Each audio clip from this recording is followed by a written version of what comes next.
for many years, and for my most impressionable years and formative years, what I really did was being a listener.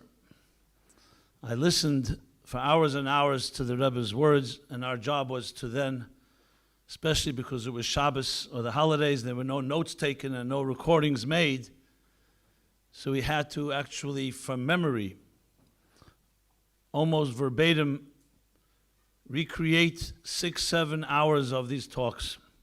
And that was what I did. So I spoke very little and listened a lot. It's not always comfortable to stand up and therefore speak. And yet, probably many of you know me more as a speaker than as a listener, but I will tell you that the secret of speaking is listening.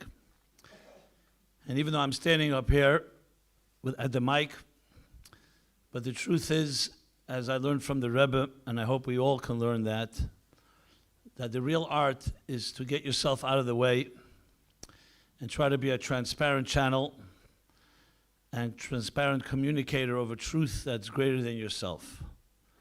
And if each of us was able to do that, we would have a far better world, a far better life, far better relationships.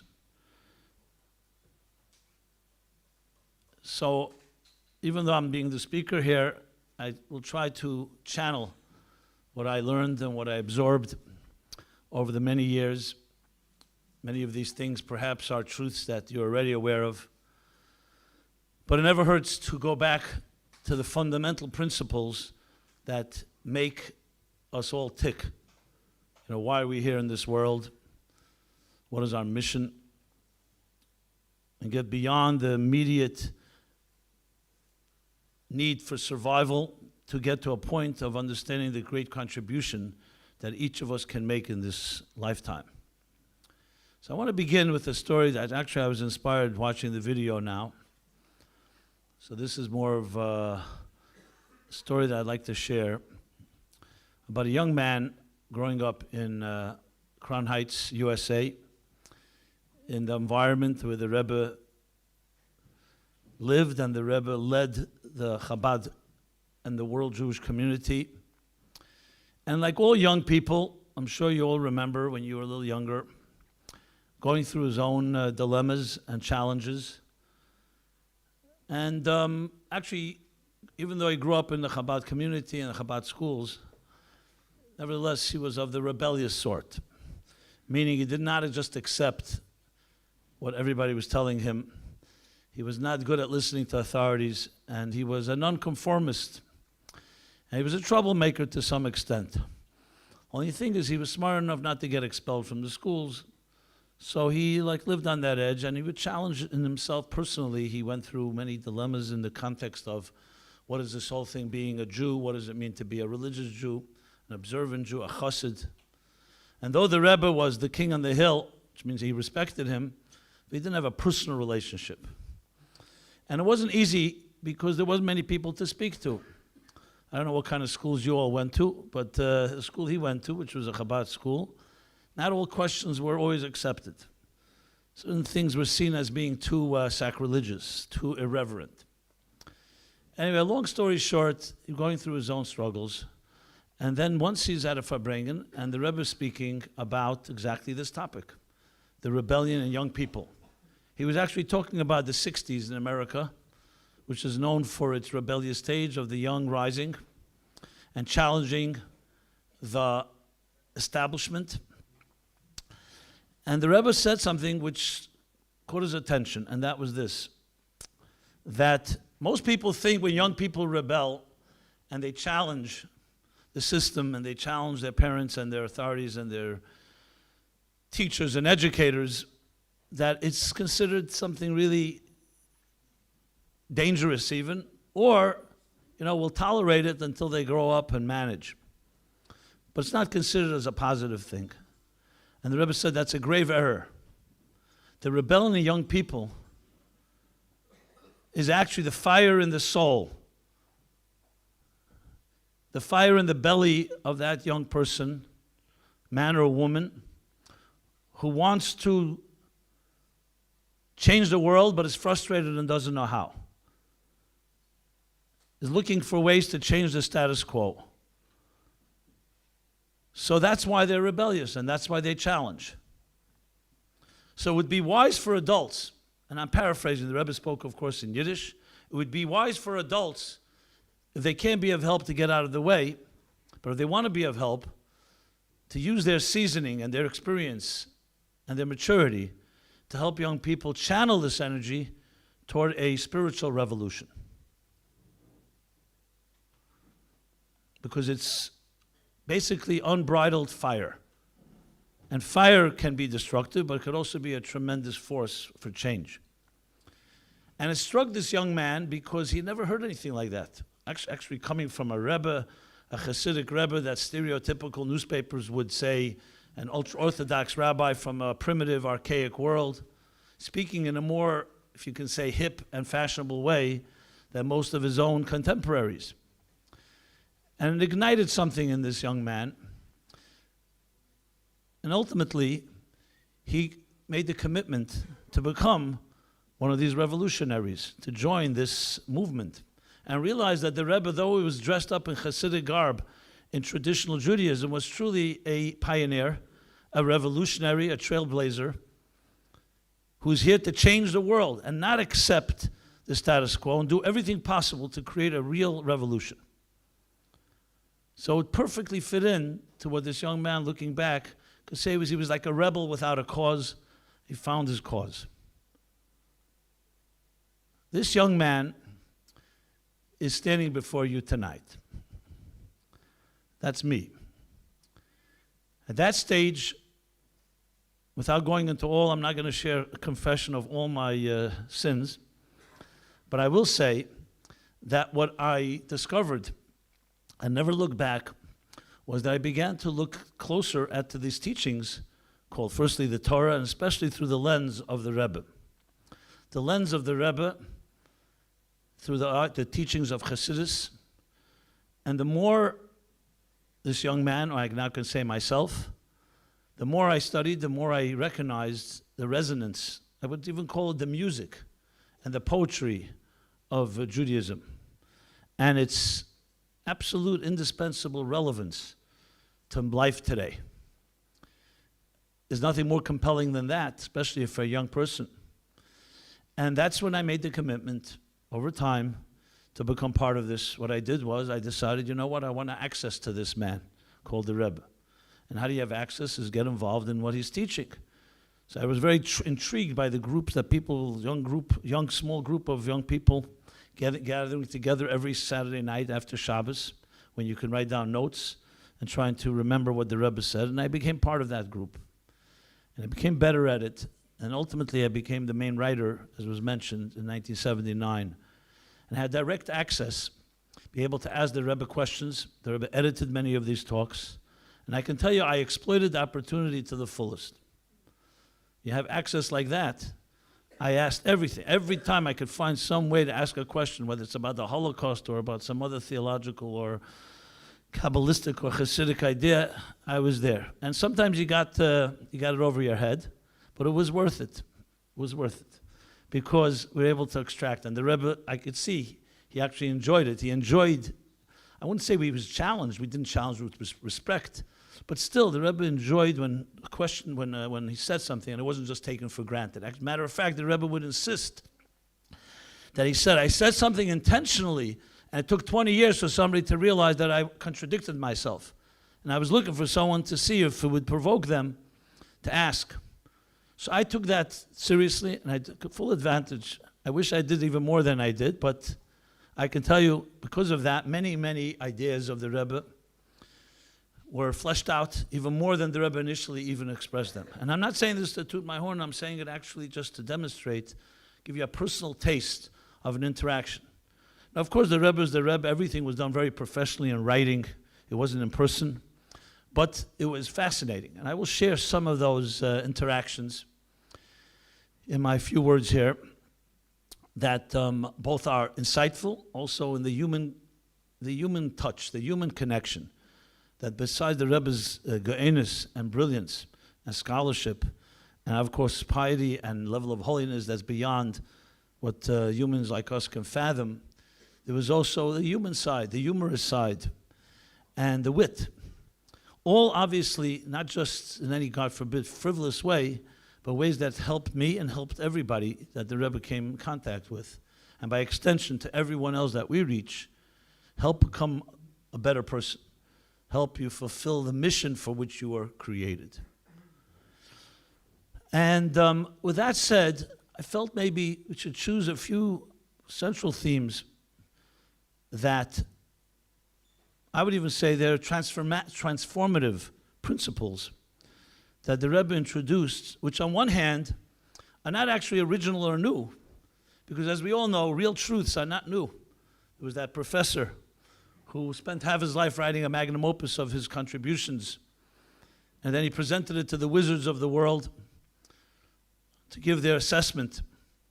And they all came back with a consensus. They all unanimously agreed that his paper, his thesis was good and original. So he was delighted. You hear such type of recognition and validation from the greatest minds of the world. They said, but there was one problem. The part that was good wasn't original, and the part that was original wasn't good. You know. So the deepest truths of life are actually not that original. They're here with us all the time. They're within us all the time. But what is original is for someone to help reveal it. It's exactly the theme we just heard described by the few individuals.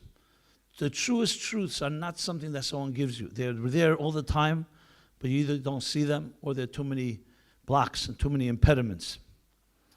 What's so beautiful about that is that it's about you. It's not about the leader. It's not about the teacher.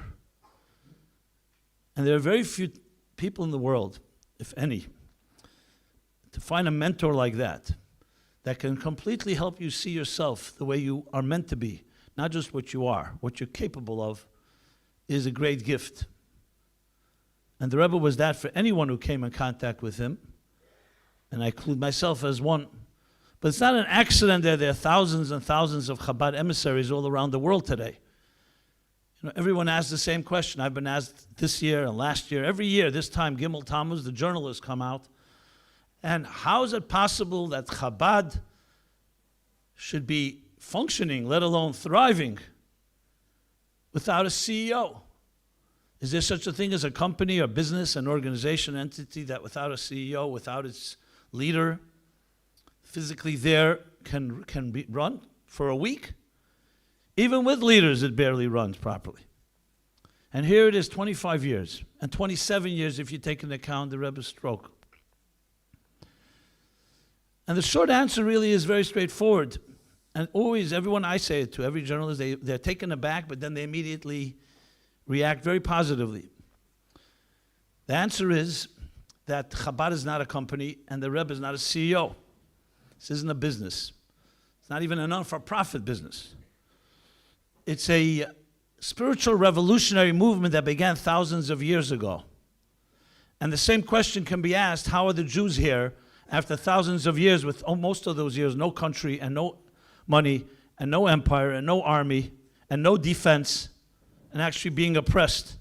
The answer is because there's something eternal that beats in our chests and is captured and personified and embodied in the Torah. And those Torah people who could dedicate their lives to be walking Torahs, it's not about them. They then get connected to something that's eternal, that does not die. And what the Rebbe did in his lifetime, which continues to do right now, is the same thing. Touching anyone that came contact with him, touching their hearts and souls, and igniting something that they want to become part of creating a revolution. The Rebbe created leaders. Therefore, there's not one Chabad rabbi that has quit. Everyone feels ownership in what they do. And it's something that can itself be a whole study in leadership. How do you inspire someone on that level? That you're not even there physically. You're not even there, so to speak, to the person to be accountable to you unless they want to be. You can't impose yourself on them. And yet they're continuing doing their job, the best of their ability. We all make our mistakes. But we're there. So the answer is that the Rebbe, when he touched the people, whoever it was, 30 years ago, 40 years ago, 50 years, 60 years ago. He touched them in the deepest part of their heart and soul when they were young, and they never looked back. That is something very rare, maybe impossible even to imagine, because no one else has ever done that. But I think it's important to articulate something that's not really always emphasized. What is the secret to the eternity? Because it's not about us humans. It's about God. And God works through people. And when people allow themselves to get their egos out to the side and their own agendas and prejudices, they too become a channel for eternity. That's why we say not only Hashem is eternal, but Am Yisrael Chai. I remember 2 days after Gimel Tammuz, 25 years ago. So we were all younger people then. That same night, it was a Tuesday night. Gimel Tammuz that year was Saturday night, Sunday. And Tuesday night, I was interviewed by 2 major interviews. One by Larry King on CNN, and that same night by Charlie Rose on PBS. And Larry King asked me this question. He said, the Rebbe's 92 years old. I understand you're all saddened, Chabad, Chassidim, and all his followers and disciples, and the ones that respect the Rebbe, but why are you shocked? Everybody dies. Why are you shocked that a 92-year-old man died? That was his question. Now, this was all live TV. I didn't have time to prepare, and it was also under the emotional, literal anguish of 2 days after Gimel Tammuz, so you just speak from your gut. So I responded. I said, look, for us, the Rebbe embodied Torah, and Torah is here with us for thousands of years.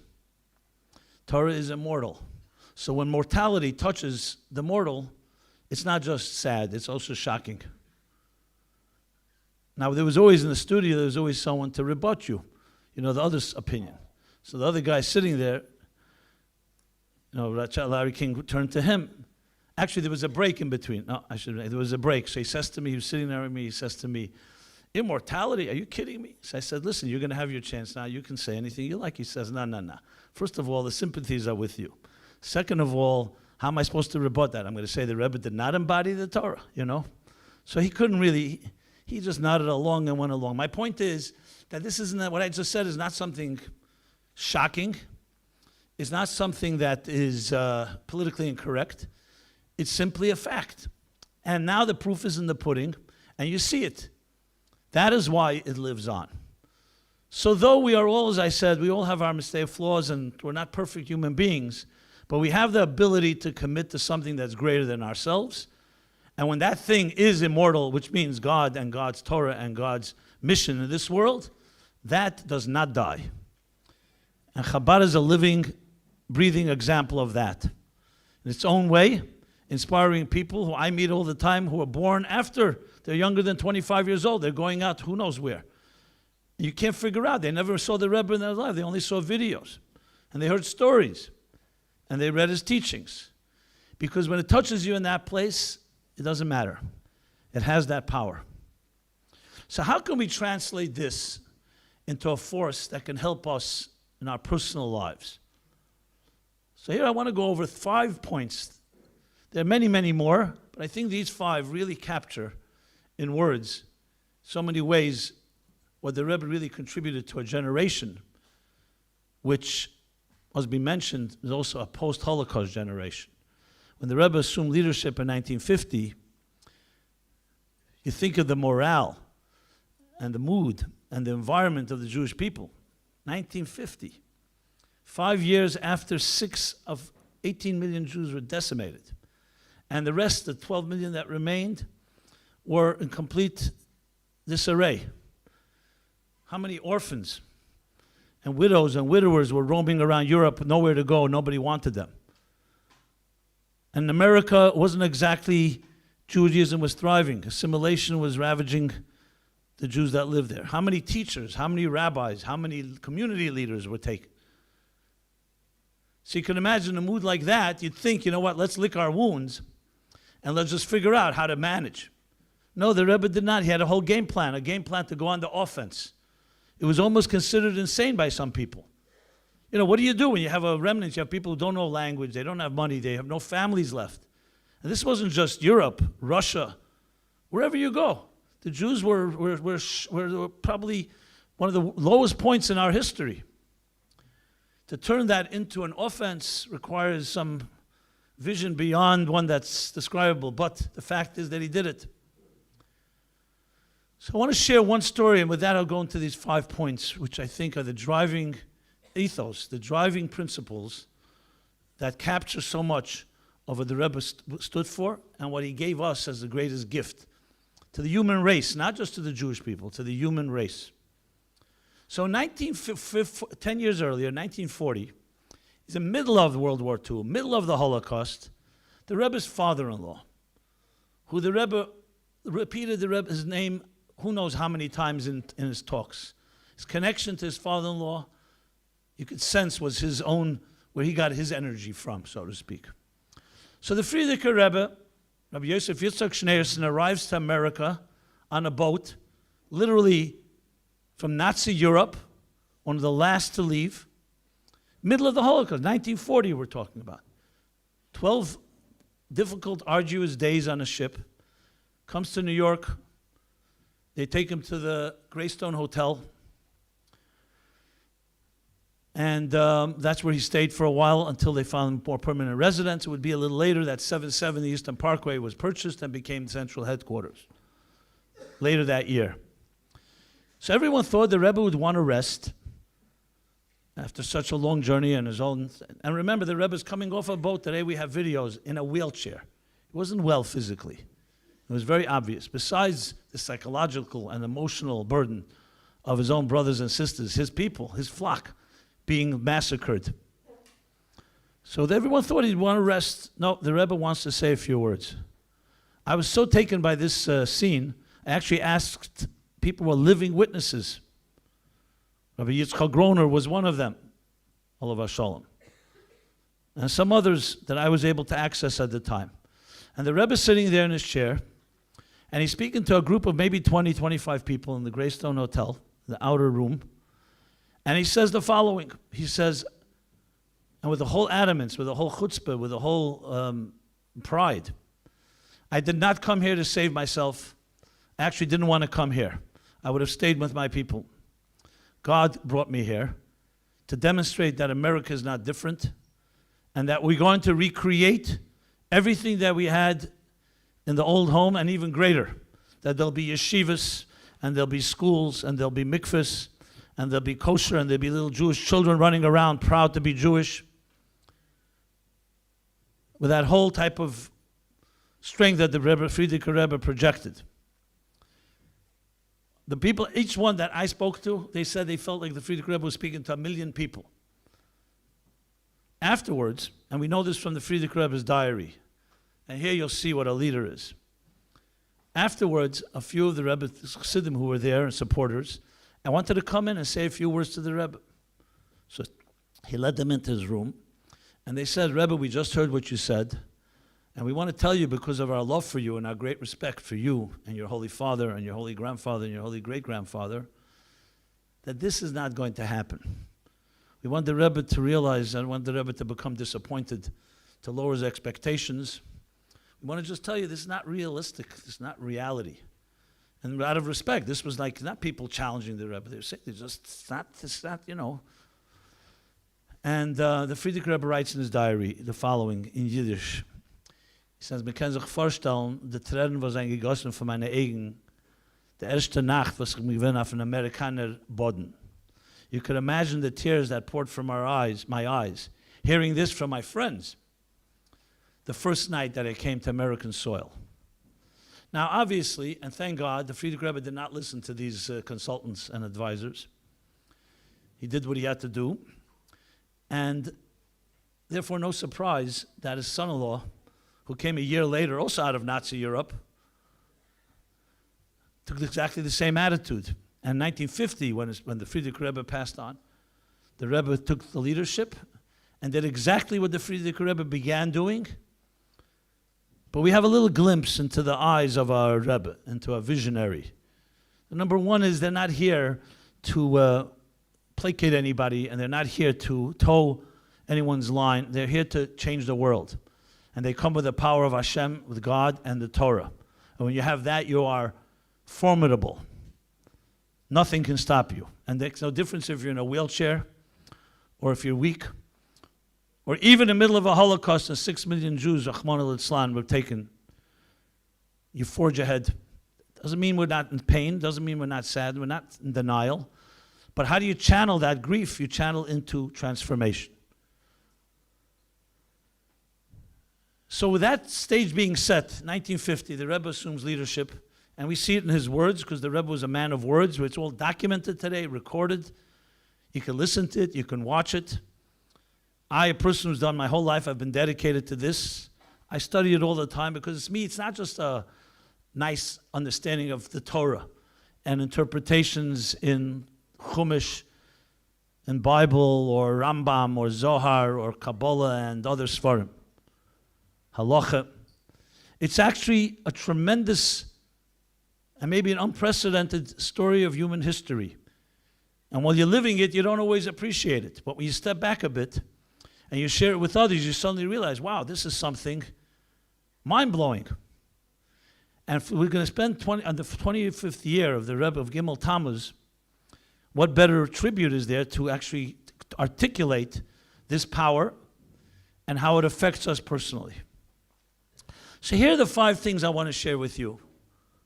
I'll give you an acronym. You always want acronyms. It's not the great acronym, but it's better than nothing, okay?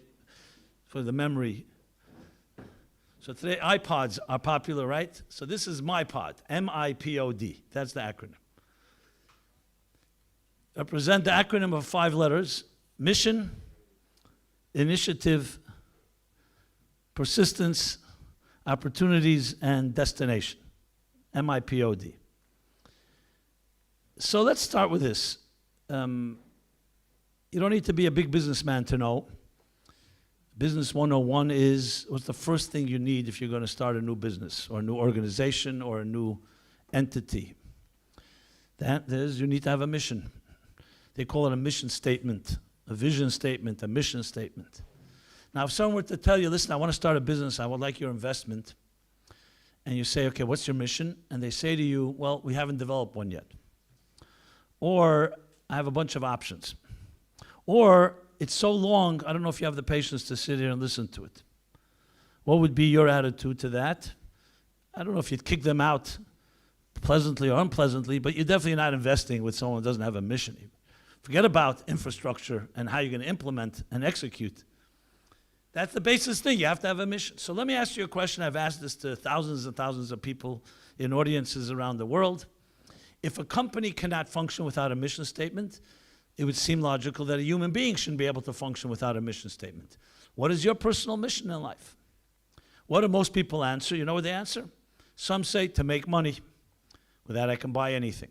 Some say to be happy. And some say to build a nice family, a nice Jewish family. A family that will perpetuate Jewish tradition. All those are beautiful, right? Who doesn't want to make money and be happy and perpetuate, build a good, beautiful family? But they're all beautiful, but they don't qualify as mission statements. It'd be the equivalent of a company saying, our mission is to make money. You never see that in a mission statement. Our mission is that all our employees should be happy, or that we should perpetuate certain values. Every company will have a very short, sweet, 1 or 2 line mission statement that's unique to them and will always serve something greater than the company serves itself. So take Google. You've heard of Google? Good. It's a joke. Who didn't hear of Google? So Google's mission statement is to organize all the information of the world and make it readily accessible. That's it. 80,000 employees, billions and billions of dollars of revenue, driven by a 1 line like that. Initially, you'd think, what's the big thing? To organize information and readily accessible? Yeah, but you know what? When 90% results in the Google search result what you want, you keep coming back, and advertisers will pay money as they're paying.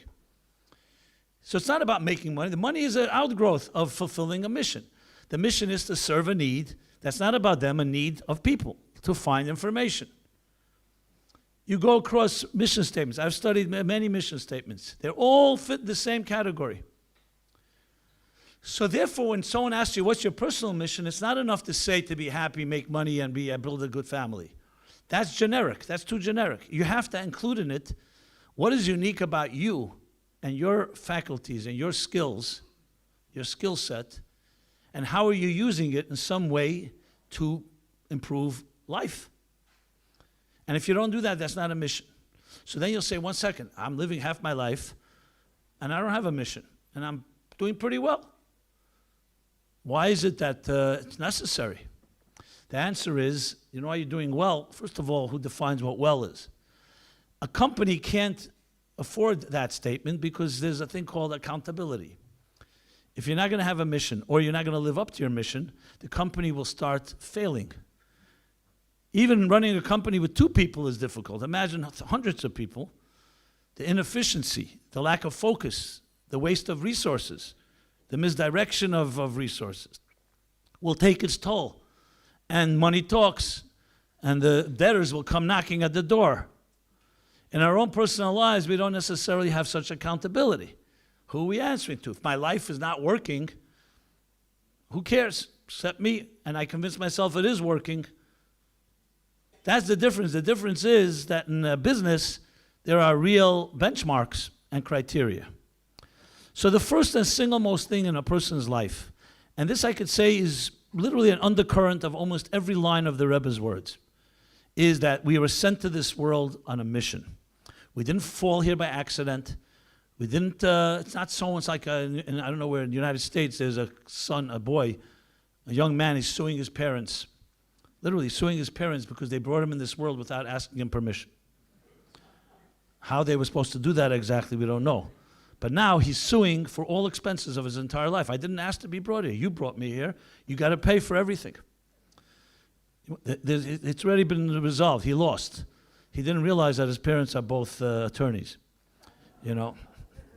So they had it all figured out. They had it all, you know. So he's suing. We are sent here to this world on a mission, on a purpose. And this is why you hear the word shlichus. It's used so often we don't even appreciate it. Shlichus. What do you think the word shlichus means? A shliach.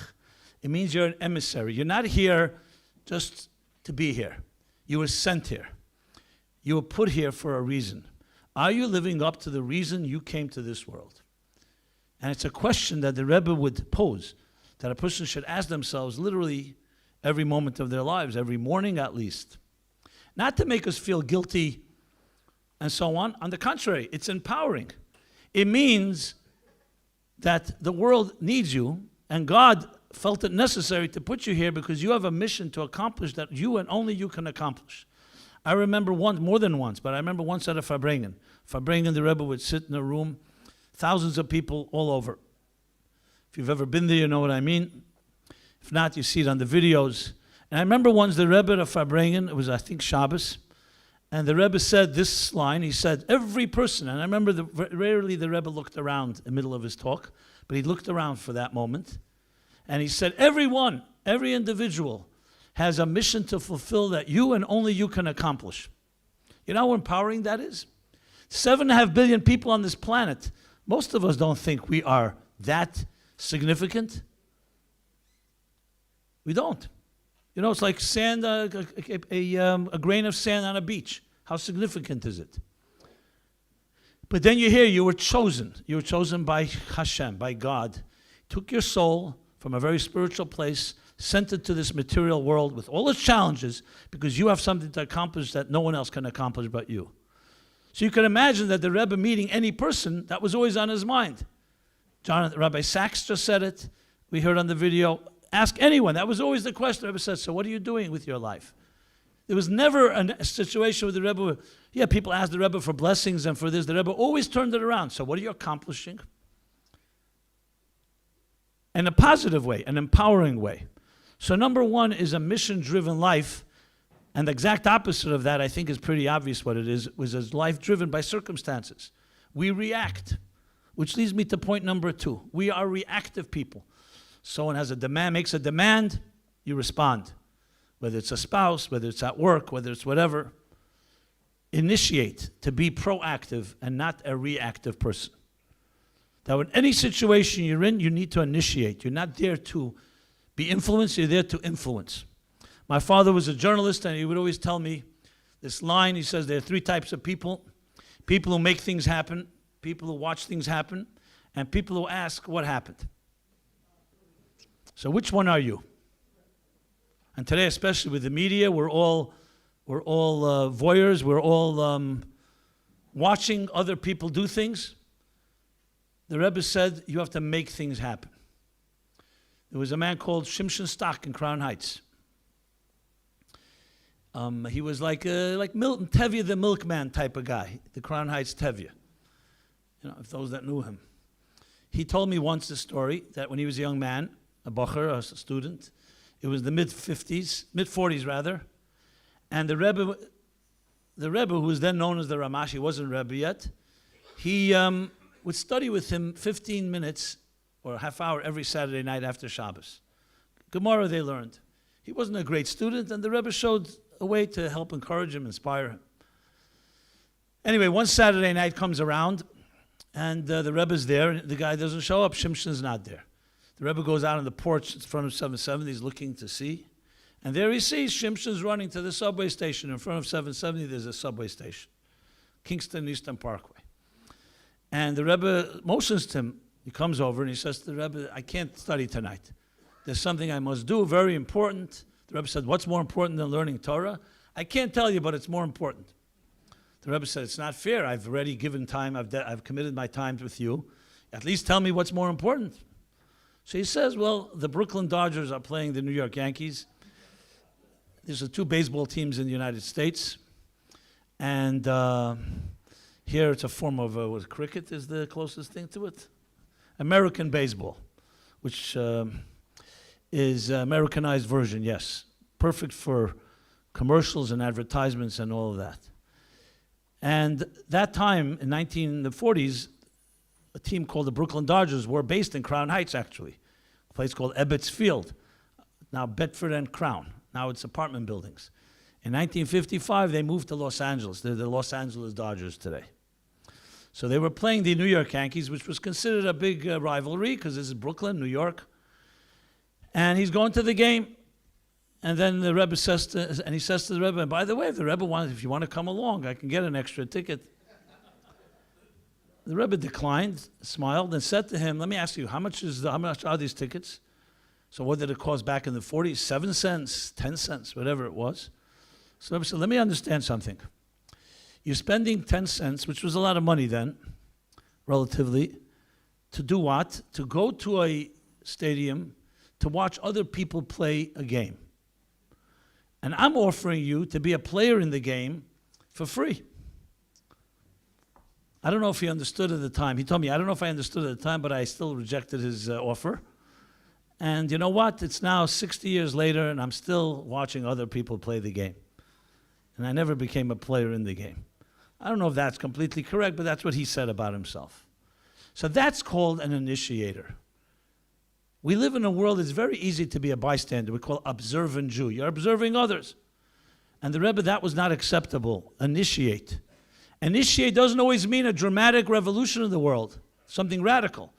It could be in a simple situation. Instead of saying, I don't know what to do, you initiate. You say, let's start something. Maybe start a new class. Invite someone. You're commuting. You're sitting there, a stranger, share a good word. Send a nice email. Use social media for a positive purpose.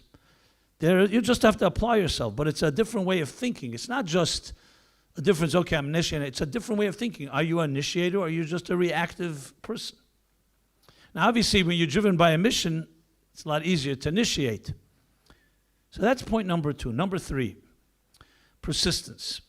I was a boy, I was 10 years old in Crown Heights, as I mentioned, and it was Sukkot, Sukkos.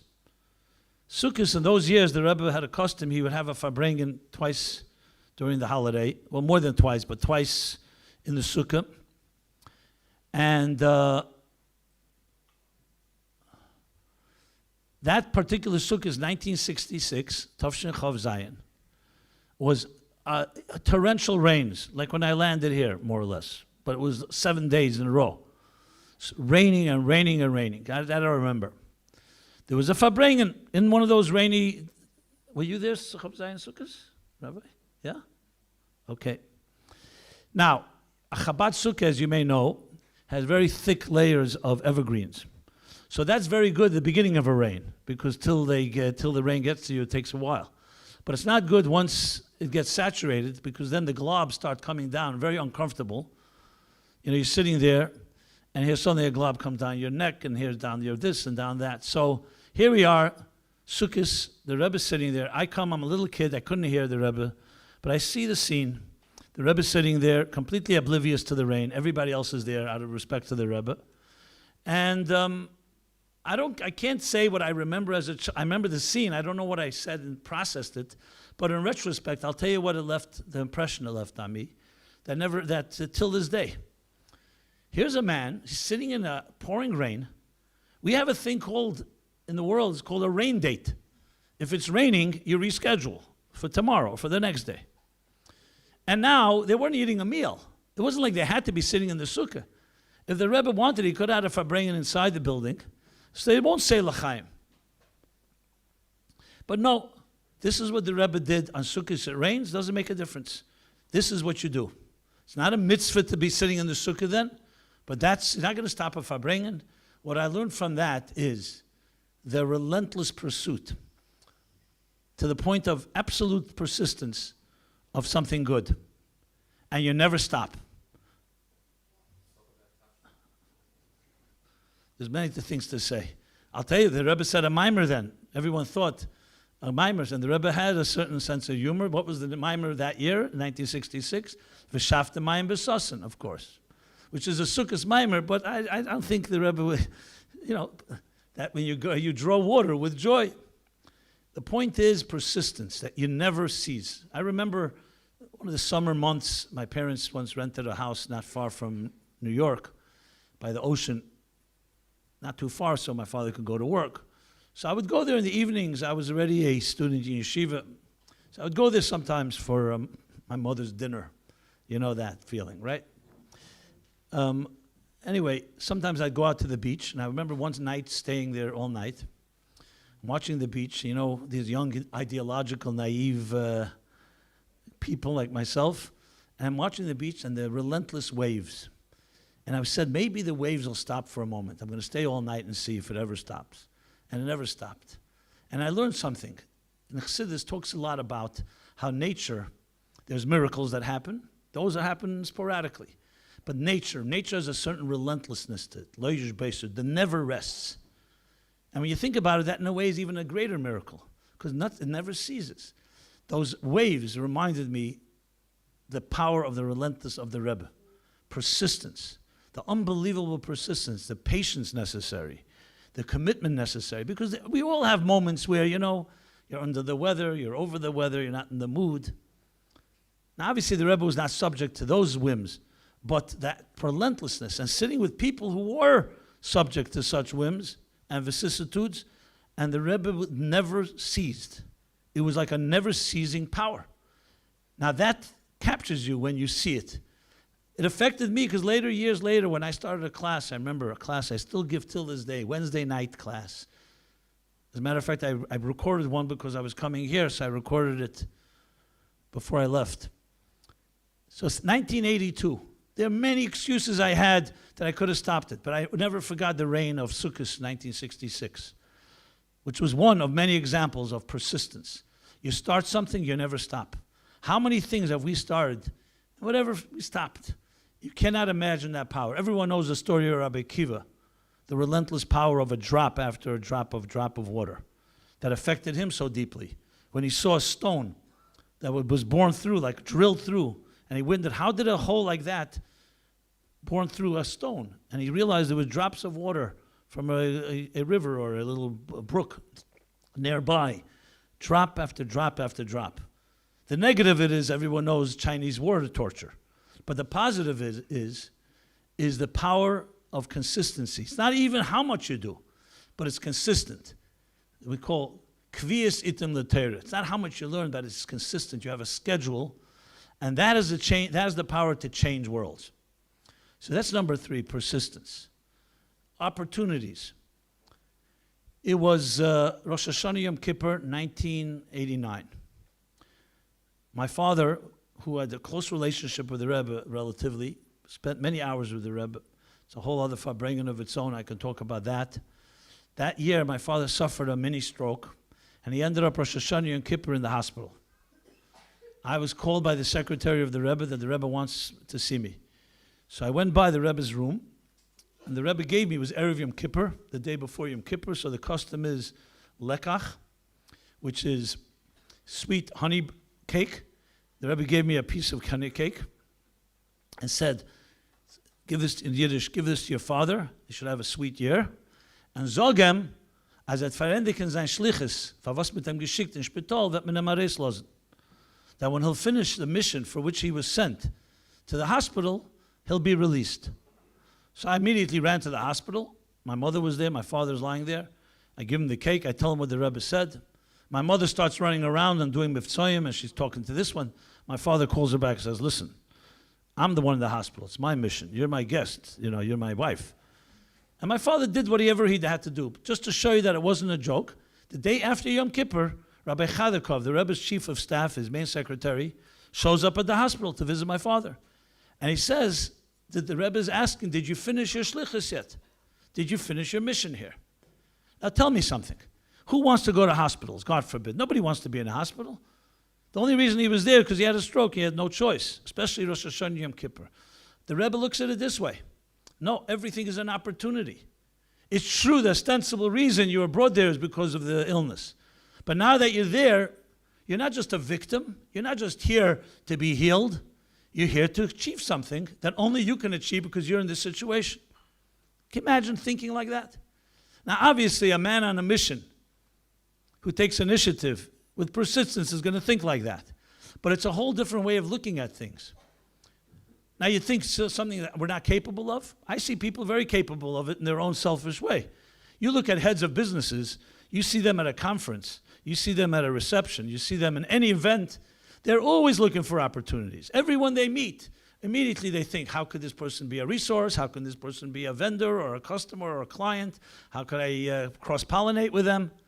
Why? Because someone who owns something and is driven 24/7 for its success is going to look at everything as an opportunity. Even a liability is an opportunity.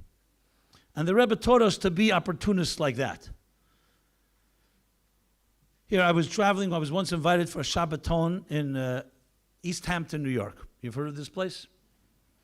Yeah. So there's Chabad Shliach there, Rabbi Baumgarten. I'm driving Friday afternoon. I stopped for gasoline, gas. Is that what they call it in this country? Gas? Petrol. Yeah, I knew there was some other word. But you all know what you get the idea. Okay. I stopped there, and I finished filling up my car. You say a car? Huh? Or is there another word for that? I know a trunk in England is called a boot. What's it called here? Okay, fine. Maybe if we have time, I'll tell you about my theory of Australian and South African American English accents. I've developed a theory around that. That's for later. So I fill up my car. I'm about to leave. There's a guy there in the parking lot, right near the gas station, petrol station, whatever you call it. And he asked me if I'm staying for the party. He's parking cars. So I said, no, I'm going to another party. What kind of party are you going to? I said, it's called a Friday night, a Shabbos party. So he says to me, started asking me questions. He was very intrigued. A 17, 18-year-old kid. So I answered him. And then he's saying to me, what do you do? I told him, I teach, I write. You have an email list? Yes, put me on your email list. Fine. I do it. I go off to East Hampton. I come back to New York, to home. I give my office the email. Okay, I didn't forget the story, but I never thought I'd hear from this guy. Well, I did. Almost 7 years later, I get an email from him. He says, you probably don't remember me. I was the 70-year-old guy, parking attendant, parking cars, and we had this conversation, and ever since I've been receiving your emails. And I have to tell you that I'm Jewish, completely never went to any Jewish schools. I actually suffered a great tragedy. My parents were killed in a car accident when I was very young. So I was moved from one home to another, a nightmare of a childhood. But your emails became my Jewish lifeline. And he starts listing. He doesn't go to synagogue, but what he does is Friday night, he reads the email, he prays with it, he studies it, he starts telling me about Hanukkah and about Yutas Kislev and about Pesach, and he tells me even the little tidbits I saw. I mean, he's serious. And I said to myself, wow, this is like something that resonated, reminded me of something the Rebbe so often talked about, technology. How it's an opportunity, talk about opportunities. That technology, for most of us, it's a nice luxury. It's leisurely, it's fun. You can connect with anyone. The Rebbe, an opportunity. What would be the chances for this young man to come to New York to a class that I was giving or someone else was giving? Almost zilch, he would not do that. But here, just added him to a list without an extra press of a button, without a penny. Any costs, the same email that went to thousands of others he received as well, and look what happened to his life. After that, I can tell you I became an email junkie. I started hoarding emails wherever I go, because I realized it's such an easy way to maintain a relationship with someone. And also teaches you technology is not just for us to do business or for nonsense or for entertainment. It's an opportunity to reach people. And that's how the Rebbe saw it, with a clear vision. It's opportunity, unprecedented opportunity, to reach millions, if not billions of people with a kind word. That's called opportunity. So whether it's a negative experience or a positive one, it's always an opportunity for some growth. And finally, the D. Remember, MIPOD, mission, initiative, persistence, opportunity, and destination. Now, destination, what is that exactly? I'll let you in on a secret, but with a little story. In one of my classes that I gave years ago was the core group were people from the arts and entertainment industry. And they were all spiritual people, many Jews, some non-Jews, but mostly Jewish. But their spirituality, if you ask them where it came from, not from traditional sources. They would say something like Zen Buddhism, or a thing called, if I may, Rabbi, LSD, which is not an acronym for Let's Start Davening, okay? That's also a story of its own, which I won't go into now. Okay. So we had this intriguing conversations, but I realized I was at a disadvantage. What was my disadvantage? I felt here I was sitting with a beard and a yarmulke, projecting not a neutral image, and I know I'm very sensitive when you talk about communication and words. Words are always loaded, stereotypes, myths. So I realized that even before I opened my mouth, who knows, I may remind them of some irrelevant Hebrew school teacher that taught them hollow bar mitzvah lessons, or some angry grandfather that schlepped them to shul on Yom Kippur against their will, or even positive images, but it wasn't neutral. So I tried an experiment. As a writer, a communicator, I decided, you know what, I'm going to use a new language. I'm not going to use any references to anything Hebrew, religious, Torah-oriented. So instead of God, I used the word higher reality, or the essence of it all, or if it was a particularly new age group, I used words like undefined layers of unconscious energy, or something like that. You know? Instead of Torah, I used the word blueprint. Instead of mitzvahs, connections. And instead of Geula Mashiach, what did I use? Destination. And there I was, waxing eloquent and pontificating about connecting to the essence of everything, following this blueprint, making connections, until we reach a point of the destination of total, utter, and seamless fusion between matter and spirit, form and function, body and soul, the inner and the outer, the superconscious and the conscious, in one intrinsic unity that will saturate the entire universe. That's the destination. And they were sitting there, and they were like, they were quite taken by it. And they're like, wow, this is great stuff. And I was smiling to myself. A few weeks passed, and one of them, I remember, I don't know if you're old enough to remember, there was a group in the 60s called Jay and the Americans, a rock group. So one of the singers in that group was in my class, and he says to me at the beginning of the class, before most people came, he said, tell me, these last few weeks has been really mind-blowing. Are you talking about God? So I said, yes, but shh, don't spoil it for the others. And it worked. It worked better than I expected. Because words are loaded. This I also learned from the Rebbe, by the way. In editing his talks, the Rebbe, like the scalpel of a surgeon, the precision, the necessity sometimes actually to be more ambiguous and not so black and white was tremendous. A letter, a change of a word, a change of a letter. So I realized sometimes you have to speak in that language. So that's why I use the word destination, because destination, everybody loves destinations. We all want to reach a destination. You say Mashiach and Geula, some people say, I heard that already. Or, I don't want to get involved in politics, or whatever it is. I was once at a cafe in the 3 weeks, and there was no music being played. So there's a Jewish young guy, he says to the waitress, says, why is there no music? So his friend says to him, don't you know you're the son of a rabbi?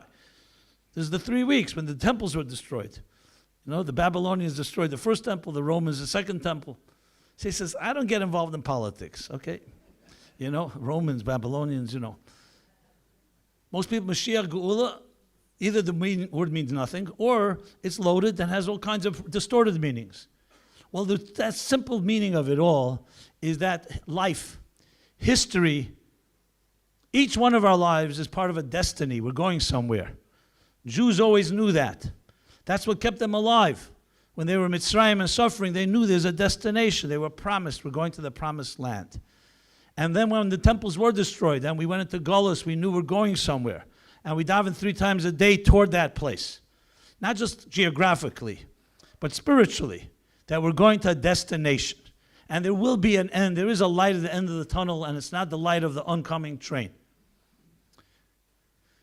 So if a life is driven by mission, every mission is what's the fulfillment of this mission? And this saturated every word of the Rebbe's talks. From his first Farbrengen, the first formal assuming leadership, when he said, Bose Lagani Achesi Kala, Tovshin Yud Aleph, 1951. Come to my garden, my sister, my bride. And what is the garden? That the world was once a garden and it will become a garden once again, and a far greater one. There's a destination. And the Rebbe's words that were the 7th generation from the Alter Rebbe, as Moshe Rabbeinu was the 7th generation from Abraham. And what it was the 7th generation do, Moshe? He built a Mishkan. He built a sanctuary, a temple, and we will merit to make this world into a temple for God and the Beis HaMikdash in Yerushalayim. But the entire world will be a dira b'tachtenim, a home for the divine. Now you think of it on its own, you'd say, wow, that's a big miracle for it to happen. No, but the Rebbe didn't see it that way. It's a process. History is a process. We don't believe as Geula is just an event that happens. It's an event at the end of a process. That every good deed and every mitzvah and every sacrifice done by every one of our grandparents and great-grandparents from the beginning of time, Adam and Eve in Garden of Eden, is a building block that released energy into this world. We are materialistic people, may not see that energy, but in some way changed the universe. And accumulatively, if you think of it accumulatively, we have now billions and billions of these deeds. Where'd they all go? God forbid to say they died with the people that did them. So when someone says, hey, what difference does it make if I'm a good person or not? We all die anyway. No, the body dies, not the soul, and not the good deed. The Alter Rebbe says in Tanya is forever. And the Rebbe, in a simple faith, doesn't require nothing revolutionary. Firmly believed, not just believed, but knew and saw that this accumulative energy has come to a point of eruption. And he shared that in 1951 and continued to share it throughout his leadership and made it very clear this will happen. Now, we all have questions, why didn't it happen yet, and when, and so on. I'm not here to provide answers to things I don't know. But the vision does not change, the mission does not change, and the destination doesn't change. The only question that the Rebbe said we should ask ourselves is not when, what are you doing about it? What are you and I doing about it? So a destination-driven life means we're not just doing good deeds and mitzvahs and keeping Shabbos and kosher and coming together. It means that your life is filled with a vision toward where this is all headed to. And it's headed to a world that will make it all worth it, because the world will finally live up to the purpose for which God created it. So if you think of it, like I said before, is this an original idea of the Rebbe? No, this is part and parcel of Judaism. If you believe in God, and you believe that God created a world with design, and He gave us a Torah, a blueprint, and connections to make this design apply and implement this design, Is there an end to the story? The answer is yes. So Mashiach is not just an addendum, it's the end to a long story. And we have the merit to be here today to do something about it. So on a personal level, yes, it's living a life. What is your goal? If you have a mission, there's also a goal in your mission. So you may ask me, since I'm the living, walking guinea pig here, kosher guinea pig, I'll tell you personally how I apply this. When I learned when I was 17 years old, as I shared the story, and then I didn't know what I'm good at, I didn't know what I'm bad, I didn't know anything. I just said, you know what, I want to be part of this. I want to be part of a revolution. Who knows? And then in different ways, sometimes they seem accidental. I wrote this, I did that, and I realized I can write, I can speak. So what did that's my mission, to use my skills as a writer, as a speaker, to communicate the message of Torah Chassidus through the lens of the Rebbe that I merited to sit at his feet, to help people find their calling and to find their mission and to do whatever it takes to reach this destination. And what is the destination personally? For me, and this I hope doesn't come across in the wrong ambitious way, I personally feel that if I and all of us do not reach billions of people, we have not succeeded. That doesn't mean, listen, when you touch one Jew, one soul, you save a universe. But still, from a perspective of, let's say, as an author, you want your book to be read more than one soul. You want more than one to read. You want millions to read it, billions to read it. And I'm not talking now about the royalties, which doesn't hurt, but that's not the reason. The reason is because that's how you reach people. Now, I can tell you, everybody has their own skills. Every one of you here in this room, as I said earlier, has your unique mission. The question is, one, do you have the courage to embrace it and act on it? And how are you going to use it to actually reach this destination called the Geula? And if someone says, I have no clue, you know what you do when you have no clue? Go speak to somebody. If you really care, find a mentor, find a friend. What do you do when you want to really achieve something, you don't know how to do it? You hire someone or you talk to someone. You don't just say, I don't know how, if you're truly committed. So I believe that here 25 years, I like to think of it this way. The Rebbe sitting here with us gave us a calling. He was a gift given to us by God. A man who knew exactly what he has to do and taught us what we should be doing. And we have to give him a duch, an accounting. And what do we say? 25 years have passed since God took your neshama from us, not from us, I should say, from the physical part of our lives, the physical body. So what have we done in these past 25 years? That's my question I ask myself. Now, of course, we could all pat ourselves in the back and say, I've done this and I've done that. But, you know, healthy people who are not just looking to feel good are always looking at what we haven't done, not what we've done. So, of course, we can sit and come here and give out awards and so on. I would like to say that insanity is doing the same thing and expecting different results. If you say, I'm doing everything I can, and you continue doing it, what do you think is going to happen? Obviously, God could have mercy, and he should have mercy, and finally bring Mashiach. But from our point of view as adults, and everything I said, if the Rebbe infused us with mission and initiative and persistence and opportunities and all toward a destination, the question is a very direct one. What am I doing differently? And we don't need a new Torah, we don't need new mitzvahs, God forbid. But we need new initiatives. How to bring that Torah, how to bring those mitzvahs, how to bring chassidus to not just more people, quantitatively, but also qualitatively. That to me is the challenge of Gimel Tammuz of this year, of every year. But here we are, 25 years. I find it shocking it's 25 years. You know, we never thought we'd be here, but here we are. And instead of just sitting and talking about, hey, look what happened, what's going to be, that's not the language that I was trained, that we were trained by the Rebbe. The language is, what am I going to do about it? Now, I don't know if the Rebbe said that. I don't know what I can say more than the Rebbe himself. I'm just repeating the Rebbe's words. Do everything you can. Put your heads together. I assure you, anyone that respects the Rebbe would call you into his room and say, if you go to this and this business, I assure you you're going to make billions of dollars. I don't think you'd leave a stone unturned. You would meet every person on earth. You would consult with everybody. You would go to every attorney, every account, whatever. For some reason, I don't know if we take the same Mashiach quite that personally that way. Maybe because it's more abstract, maybe it's more spiritual. But I'm not here to say Musar. I'm speaking to myself as I speak to you. And I want to say on that, just a concluding note. I I live and breathe the Rebbe. It's my debt to him, because I don't know who I would be today. I don't know if my soul would have a purpose. I don't know if I would have a cause. I may still be the rebellious young guy and just making trouble.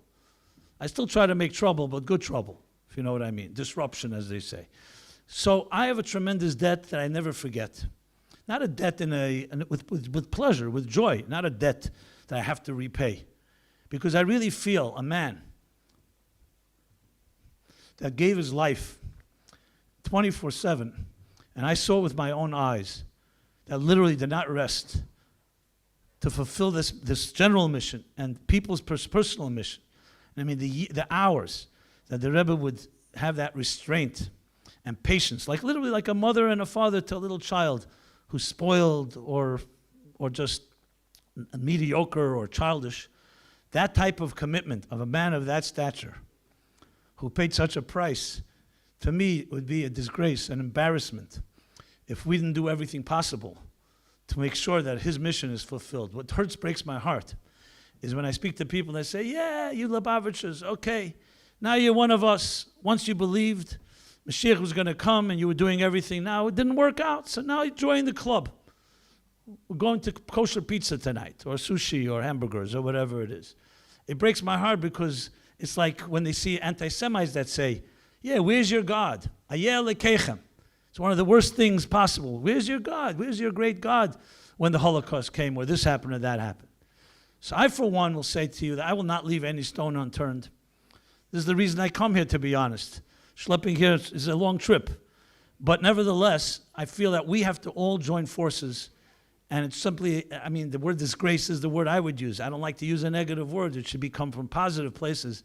But yes, here's a man that was given to us by God, a gift. How would I be without that? How would so many of us? How would the world be? So we have a real responsibility here, because we are now the arms and legs of the Rebbe. We're the eyes and ears. We're the feet.